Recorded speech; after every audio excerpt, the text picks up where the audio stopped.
Today we will start our second chapter that is Marco Polo. ये story किसके बारे में? एक व्यक्ति के बारे में जिसका नाम है Marco Polo. About the chapter, Marco Polo was the merchant of 13th century of Venice. Venice में 13वीं शताब्दी में मार्को पोलो जो थे वेनिस के एक मर्चेंट थे, जो व्यापारी थे। In the 13th century Europe highly valued its trade with the east. 13th century में यूरोप जो कंट्री है वो ईस्ट मतलब ईस्ट पार्ट से अपना बिजनेस करती थी maximum. India and China were believed to be rich beyond dreams. उस वक्त इंडिया और चाइना के रिलेशन काफ़ी अच्छे थे और दोनों जो नेशन हैं वो दोनों बहुत ज़्यादा अमीर माने जाते थे। Man who were fond of adventure began to dream of dream of going out to India. ऐसे व्यक्ति जिनको एडवेंचर करने का बहुत ज़्यादा शौक हो तो वो इंडिया के बाहर जाने के सपने देखते हैं। And China and making their Fortune, India और चाइना के बाहर जाने के सपने देखते हैं अपना भाग्य बनाने के लिए। It is difficult to imagine how hard and dangerous it was to travel from one country to another 600 or 700 years ago। मतलब 600 और 700 साल पहले की यदि हम बात कर रहे हैं तो किसी कंट्री से बाहर जाना बहुत ज़्यादा मतलब बाहर जाने की कल्पना करना भी बहुत ज़्यादा इमेजिन था, क्योंकि बाहर जाना खतरे से खाली नहीं था। Man had to travel mainly by overland routes. इंसान को ओवरलैंड मतलब ज़मीन के रास्तों को ही फॉलो करना पड़ता था और पैदल या पदयात्रा या घुड़सवारी उन्हें करना पड़ती थी। They had to move slowly as and when they got the chance. जैसे उन्हें कुछ मौका मिलता तो बहुत धीरे धीरे वो आगे बढ़ते थे। Villages and towns were far apart, और गाँव और जो कस्बे हैं वो बहुत दूर दूर पर बसे हुए थे। Many persons died on the way of lake of food and water. जो भी व्यक्ति यात्रा करते हैं तो उनमें से अधिकतर व्यक्ति की मृत्यु हो जाती है क्योंकि उन्हें कुछ खाना नहीं मिलता है, पानी खाना है, और पानी की कमी की वजह से उनकी डेथ हो जाती है। People had to travel with large parties और caravans as they were called. लोग जो है ग्रुप बनाकर ट्रैवल करते थे जिसको कि हम कैरावान्स बोलते हैं। Otherwise they could get lost. या तो फिर क्या होता था, यदि वो अकेले जर्नी कर रहे हैं तो या तो वो रास्ता भटक जाते थे या फिर वो कहीं घूम जाते थे। Bands of robbers knew the routes too. अब वो जिस रास्ते पे मर्चेंट लोग जा रहे हैं तो वहाँ पर रॉबर्स में डाकुओं को भी वो रास्ता पता था। दे अटैक्ड कैरावान्स एंड लूटेड दैम। वो कैरावान के लोगों पर अटैक करते थे और उनको लूट ले करते थे। Many travellers were killed in the fighting that took place. बहुत सारे ट्रैवलर्स जो हैं उनकी मृत्यु हो जाती है उस रास्ते पर। Others died of hunger and thirst when everything they had was stolen and taken away. कुछ लोगों की मृत्यु हो जाती है खाने पीने की कमी की वजह से, या भूखे रहकर या प्यासे रहकर उनकी मृत्यु हो जाती है। कुछ लोग लड़कर मर जाते हैं, या तो कुछ लोग जिनके सामान चोरी हो गया है तो वो इस वजह से भी वहाँ पे रास्ते में ही मर जाते हैं। इसलिए क्या बोला है स्टार्टिंग में ही कि 600-700 पहले ट्रैवल करना बहुत डिफ़िकल्ट माना जाता था। Travelling was so dangerous in those days that hardly anyone who went for a long journey was not sure of getting back home alive. Travelling और सफ़र करना उस वक्त तो ज़्यादा खतरनाक हुआ करता था कि ऐसे लोग जो कि बहुत लंबी यात्रा कर रहे हैं वो ये सोचते थे कि हम हमारे घर वापस ज़िंदा लौट भी पाएंगे या नहीं। Only person of great courage could dare undertake long journeys which led them into strange lands and sometimes took years to complete। ऐसे व्यक्ति जो कि बहुत ज़्यादा साहसी होते हैं वही कोशिश करते थे, उनमें इतनी हिम्मत होती थी कि वो लंबी जर्नी यात्रा किया करते थे। और अब ऐसी अनजान जगह पे जिसके बारे में वो जानते नहीं वहाँ से ट्रैवल करना काफ़ी मुश्किल हुआ करता था और कभी कभी उन्हें कुछ साल भी लग जाते थे उसको कंप्लीट करने में। In the 13th century, Europe valued its trade with East highly। 13th century में यूरोप जो है ईस्टर्न पार्ट से बहुत ज़्यादा व्यापार करता था। India and China were believe to be rich beyond dreams. और उस वक्त इंडिया और चाइना को काफ़ी ज़्यादा अमीर माना जाता था कि बहुत ज़्यादा अमीर हैं। Spices from the island of Southeast Asia could be sold in Europe at a great profit। South east Asia के जो आइलैंड है महाद्वीप है वहाँ के जो मसाले हैं, स्पाइसेस मीन्स होता है मसाले, तो वहाँ के मसाले जो है यूरोप में काफ़ी अच्छे प्रॉफिट में बेचे जाते थे। Marco Polo was a young man who lived in Venice. Marco Polo जो था एक यंग मैन था जो कि वेनिस में रहता था। He belonged to a family of rich merchant and the city of Venice was the greatest center of trade with the East in Europe। वो एक अमीर मर्चेंट व्यापारियों की फैमिली से बिलोंग करता था और सिटी ऑफ वेनिस, वेनिस जो सिटी है वहाँ पर यूरोप में बहुत ज़्यादा ट्रेड उसी एरिया में किया जाता था, मतलब सारे व्यापारी वहीं पर रहते थे और व्यापार करते थे। In 1271, 17-year-old Marco Polo started on a journey to China, then known as Cathay, with Niccolo Polo, his father, and Maffeo Polo, his uncle। 1271 में 17 साल के थे मार्को पोलो जब उन्होंने चाइना से अपनी जर्नी स्टार्ट की थी। निकोलो पोलो उनके पापा का नाम था और मैफियो पोलो उनके अंकल का नाम था। दोनों के साथ उन्होंने जर्नी स्टार्ट की थी। Now turn the page. They traveled from Venice to Asia Minor, then crossed the Black Sea into the Crimea। वो वेनिस से एशिया माइनर जाते हैं, वहाँ पर पहुँचने के बाद उन्होंने क्राइम का जो ब्लैक सी है वो पार किया था। From there they made their journey across the desert of Persia and Afghanistan to the highland of Pamirs। उसके बाद वो कहाँ गए थे? पर्शिया के डेजर्ट उन्होंने रेतीला इलाका पार किया था, फिर अफगानिस्तान से वो पामिर्स तक गए थे। Then they crossed the Great Gobi Desert and reached Peking। उसके बाद ग्रेट गोबी डेजर्ट पार करने के बाद वो पहुँचती packing. The journey took 4 years। ये जर्नी उनको 4 साल लग जाते हैं जर्नी कंप्लीट करने में। ये सब जगह का नाम दी जो उन्होंने क्रॉस की थी और उसको क्रॉस करने में उन्हें 4 साल लग गए थे।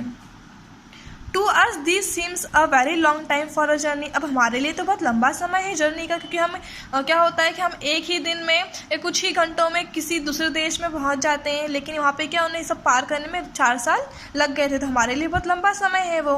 But in those days people probably thought themselves lucky that they were able to get anywhere at all. लेकिन उस वक्त लोग अपने आप को बहुत लकी समझते थे कि उन्होंने जर्नी पार कर ली, रास्ते में कोई किसी ने उनको लूटा नहीं, रास्ते में उनकी डेथ नहीं हुई, वो उनकी डेस्टिनेशन पे पहुंच जाते हैं। There were many cases of travelers killed on the way or captured and sold as slaves। उस वक्त बहुत ज़्यादा केस सामने आते थे जब ट्रैवलर्स को रास्ते में मार दिया जाता था या फिर उनको पकड़ लिया जाता था और गुलाम की तरह बेच दिया जाता था। The Polos went to the court of Kublai Khan, a grandson of the famous Mongol invader Genghis Khan। Wrongly written, गलत लिखा है पे चंगेज़ खान आएगा। He was ruler of a vast empire with its capital at Peking. Polo जो है Kublai Khan के राज दरबार में पहुंचता है। अब कुबलई खान कौन है? तो मंगोल राजा का पोता था, वो चंगेज़ खान का पोता था वो, और वो वहाँ कैपिटल पेकिंग जो है वो पूरे एम्पायर का, पूरे साम्राज्य के अकेला राजा था। Kublai Khan received the travels with great kindness. अब कुबलई खान जो राजा था उसने बहुत ही अच्छे तरीके से उन ट्रैवलर्स का वेलकम किया। Niccolo and Maffeo had already made a trip to China some years ago and were known to the emperor. अब निकोलो और मैफियो जो कि मार्को पोलो के अंकल और पापा थे, उन्होंने पहले भी चाइना की जर्नी की थी, इसलिए एम्परर जो शहंशाह है उनको पहले से जानता था, उनकी बातचीत पहले से हो चुकी थी। Marco Polo set himself the task of learning the Mongol language. अब मार्को पोलो ने क्या डिसाइड किया कि मैं मंगोल लैंग्वेज सीखूंगा। The emperor was so pleased with him that he took him into his service. अब जो शहंशाह है, जो बादशाह है, वो उससे तो ज़्यादा इम्प्रेस हो जाता है, खुश हो जाता है कि वह उसे अपने काम पे रख लेता है। He trusted Marco Polo greatly and sent him to many far away places on his behalf. वो मार्को पोलो में बहुत ज़्यादा ट्रस्ट करने लग जाता है और अलग अलग जगह पर, उसकी जगह पर काम करने के लिए वहाँ पर वो भेजता है उसको, मार्को पोलो को। One trip was made in 1287 to Burma and another some time later to Ceylon। पहले क्या 1287 में मार्को पोलो गए थे बर्मा, उसके बाद फिर वो सैलॉन गए थे। किसके बिहाफ में? कुबलई खान की। The trip to Ceylon was undertaken to bring the sacred tooth of the Buddha for the emperor. अब सैलॉन में जो ट्रिप वो क्यों, मतलब वह क्यों गए थे? वो जो बुद्ध है, बुद्ध का प्योर पवित्र जो दांत है उसको लेकर आने के लिए वो गए थे। Later Marco was made the governor of the important city. उसके बाद मार्को पोलो को उस सिटी का गवर्नर बना दिया गया था। In 1290, 15 years after coming to Peking, Marco Polo asked an emperor's permission to go back home. और 1290 में 15 साल हो चुके थे उससे वहाँ पर पैकिंग में काम करते करते, तो मार्को पोलो शहंशाह से परमिशन लेता है वापस घर जाने के लिए। But Kublai Khan refuse to let him go, लेकिन कुबलई खान उसे जाने से मना कर देता है। अ lucky chance how ever helped him, लेकिन एक अलग लकी चांस उनको मिलता है जिससे कि वो अपने घर जा पाते हैं। The marriage of a princess of Kublai's family had been arranged with his grand nephew Arghun the viceroy of Persia. अब कुबलई खान की जो प्रिंसेस है उनकी शादी किससे तय हो जाती है? उनके ग्रैंड नेफ्यू आर्गन से, जो कि क्या है, पर्शिया का वाइसरॉय है। Arghun had sent some of his Persian nobles to arrange the matter and to bring the bride. अब आर्गन ने क्या किया था, अपने कुछ विश्वासपाती लोगों को भेजा था शादी के लिए तैयारी करने के लिए, दुल्हन को लाने के लिए। The lady Kokachin to Persia for the marriage, lady Kokachin को पर्शिया लाने के लिए, शादी के लिए। Now that the nobleman were due to return with the bride, they were afraid of the dangers and risk of the journey. अब जब nobleman जिनको भेजा था दुल्हन को लाने के लिए, शादी के लिए, तो उन्हें बहुत ज़्यादा डर लग रहा था। अफ्रेड मीन्स होता है डरना। उन्हें बहुत ज़्यादा डर लग रहा था खतरे से, और जो कि हम जर्नी करते हैं तो हमें खतरा उठाना पड़ता है हमारी जान का। They wanted to take some trusted and experienced travels with them as guides. वह चाहते थे कि उन्हें कुछ विश्वासपाती और एक्सपीरियंस ट्रैवल्स मिल जाए जो कि उन्हें गाइड्स कर सके कि हमें किस रास्ते से जाना है।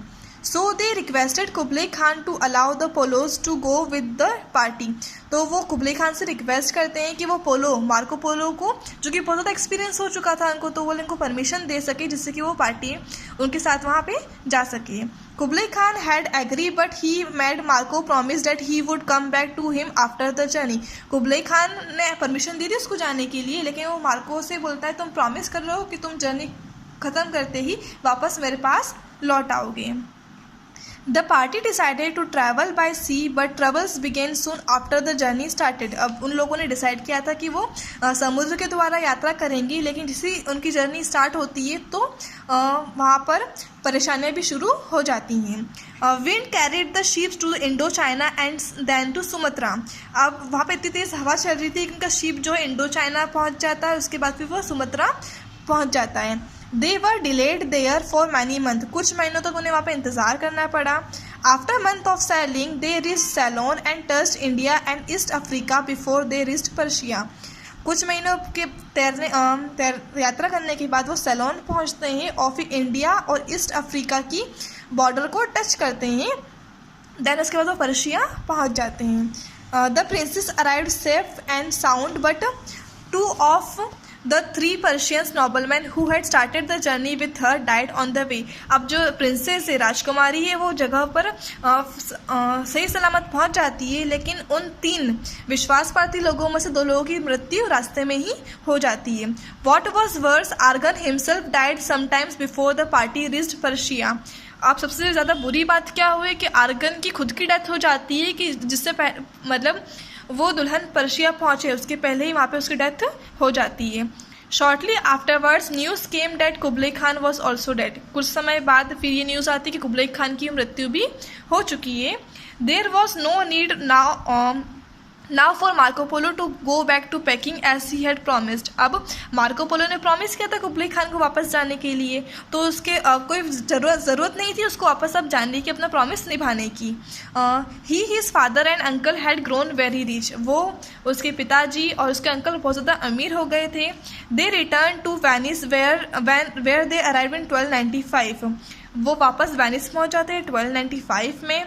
दे had been away on their journey for 24 years, वो 24 साल तक जर्नी कर रहे थे, बाहर थे। The laid off 17 who had left home in 1271 was 41 when he return. Marco Polo जब 17 साल के थे जब उन्होंने घर छोड़ा था, जब वो रिटर्न घर आए हैं तो 41 ईयर्स के हो चुके हैं। The story is told that when the Polos landed in Venice, no one could recognize them. Story में ये बताया जाता है कि जब पोलोस, मार्को पोलो, मैफियो पोलो, निकोलो पोलो जब तीनों घर पहुंचते हैं, वेनिस पहुंचते हैं, तो कोई भी उन्हें पहचान नहीं पाता है। So they invited all their friends and relatives to dinner for one night. इसलिए वो सब डिसाइड करते हैं कि अपने सारे दोस्तों को और रिलेटिव्स को एक रात खाने पर बुलाएं। The Polos were wearing the rough red clothes they had worn on the journey. अब जिस तरह के लंबे लंबे कपड़े जो वहाँ पर कुबले खान के यहाँ पहने जाते थे वैसे ही उन्होंने वहाँ पर पहन रखे थे। When the guests were all present, the polos tore off the seams of their clothes. जब सारे मेहमान आ जाते हैं तो पोलोस जो है अपने कपड़े थोड़े से खोल देता है। Precious stones and jewels flu lining of the clothes before the astonished eyes of the guest. अब जैसे कपड़े को थोड़ा सा वो खोलता है तो उसने अंदर जो कीमती पत्थर वाले ज्वेलरी वगैरह सब पहन रखी है सारे गेस्ट को दिखाई देने लगती है और उनकी आंखें चकाचौंध हो जाती हैं। Then they believed the wonders of the Polo's journey and welcomed them back home. अब फिर वो पोलो की जो जर्नी जो उन्होंने यात्रा की थी उसके सारे यात्रा के बारे में सुनते हैं, उन्होंने क्या क्या अचंभित चीज़ें देखी थी और उसके बाद वो वेलकम उनका करते हैं। But Marco Polo's adventure were not yet over. लेकिन मार्को पोलो का एडवेंचर अभी भी ख़त्म नहीं हुआ था। He had to face years of hardship still. उससे अभी भी बहुत ज़्यादा कठिनाइयों का सामना करना था। War broke out between Venice and Genoa. अब क्या होता है, वेनिस और जेनुआ के बीच में युद्ध हो जाता है। Marco polo who was selling one of his trading ship was taken prisoner. Marco Polo जब यात्रा कर रहा था तो उसे बंदी बना लिया गया था। He remained in prison for 3 years but he did not waste his time. वहाँ पर उन्हें 3 साल उन्हें कैद में रखा गया लेकिन फिर भी उन्होंने वहाँ पर अपना टाइम वेस्ट नहीं किया। He called for the notes he had made on his journey and dictated a book to a fellow prisoner. वो उन्होंने सारे नोट्स बुलवाए जो कि उन्होंने यात्रा के समय लिखे थे और अपने एक प्रिजनर जो साथ में एक प्रिजनर था उसको वो बता रहे थे। When peace was made after 3 years he was allowed to go home। जब युद्ध खत्म हो गया, हर जगह शांति फैल जाती है, शांत स्वभाव सभी का हो जाता है, शांत माहौल, तो फिर से उन्हें घर भेज दिया जाता है।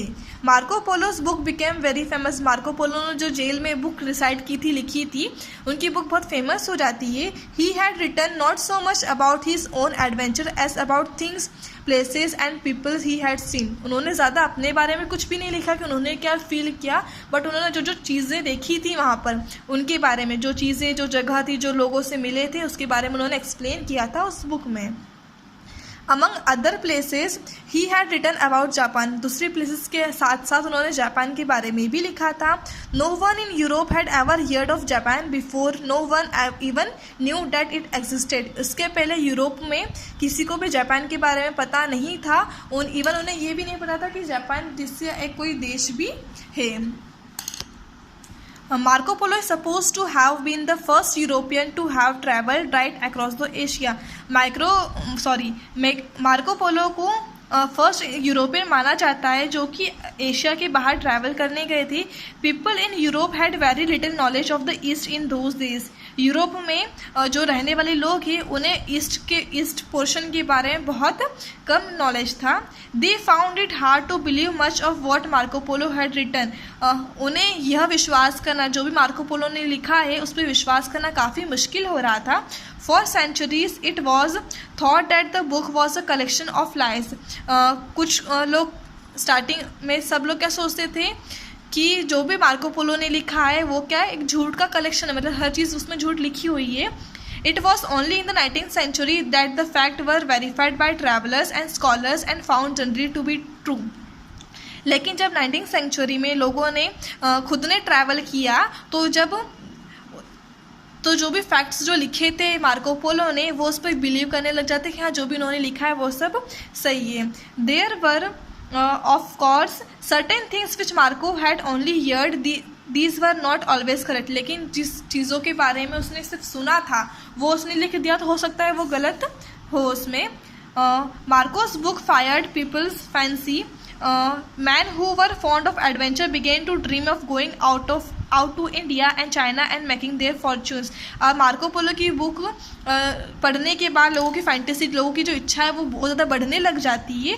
और जिन लोगों को एडवेंचर करने का शौक़ रहता है तो वो सपना देखने लग जाते हैं इंडिया और चाइना घूमने का और अपनी किस्मत को आजमाने का। ये स्टोरी जो लिखी है मीर नजाबत अली ने।